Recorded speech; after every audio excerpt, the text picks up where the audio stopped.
আসসালামু আলাইকুম ওয়া রাহমাতুল্লাহি ওয়া বারাকাতুহু।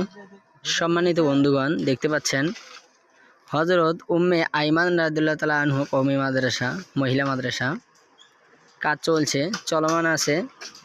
আর এই মাদ্রাসাটি করতেছেন আমাদের বিজ্ঞান ভিত্তিক কোরআন শিক্ষা সোসাইটির গাইবান্ধার জেলা পরিচালক হাফেজ কারি মোহাম্মদ আব্দুস সালাম আজাদি সাহেব। দেখতেছেন মাদ্রাসার জন্য কঠিন পরিশ্রম করতেছেন। আলহামদুলিল্লাহ, অনেক ভালো লাগতেছে। আপনার কেমন লাগতেছে ভাই, একটু জানাবেন দর্শককে।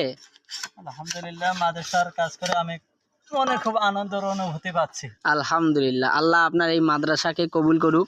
একটু মাদ্রাসার আমি দোয়া কামনা করছি। আলহামদুলিল্লাহ, আল্লাহ আপনার মাদ্রাসাকেও কবুল করুক, আপনার কাজকর্মগুলোকেও কবুল করুক। দেখতে পাচ্ছি মাদ্রাসায় যাওয়ার জন্য বিশাল বড় একটা ব্রিজ তৈরি করা হচ্ছে। আর এই কাজে সহযোগিতা করছেন ভাইয়া, নামটা যেন কি ভুলে গেছি, আব্দুল হালিম সাহেব।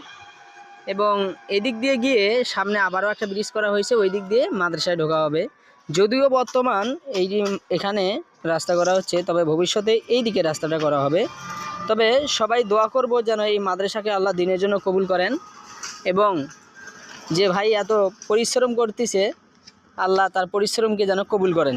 আমিন। আসসালামু আলাইকুম ওয়া রাহমাতুল্লাহ।